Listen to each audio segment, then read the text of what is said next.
Basically what we've done is taken 5 or 6 tons of lead, heated them up in a big pot cauldron, used a ladle, about a 10-pound ladle full, like a big spoon, and actually splashed it against the wall along the juncture of the wall and the floor, which is called the gutter. So at the beginning he was very quiet and just waited for us. It took a long time to melt the lead. We had to melt the lead in a big pot here with a huge Bunsen burner, acetylene torch. In parentheses, the extension of the title is called gutter cast, and then we called it night shift because we had to work in the museum between the hours of, say, 10 or 11 at night and 6 or 7 in the morning to make sure that the toxicity was vented and wouldn't interfere with the crowds during the day.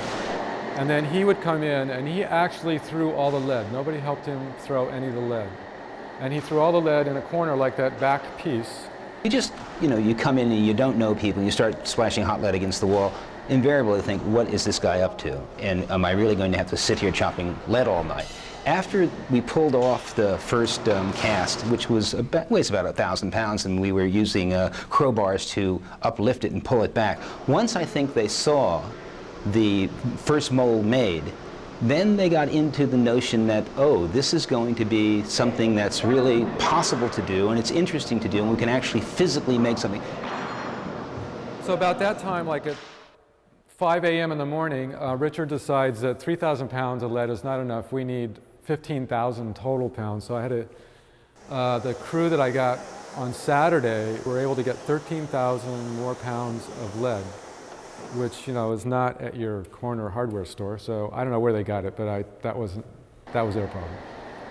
We had a very young crew who took a lot of joy in the doing, actually in the physical labor of it.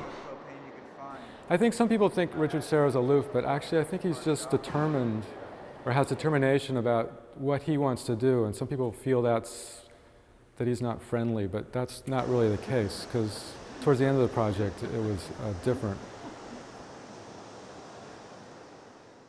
There's a lot of molten lead that's being heated up. There's a lot of things you have to pay attention to. And albeit the processes that you're doing are all very, very simple.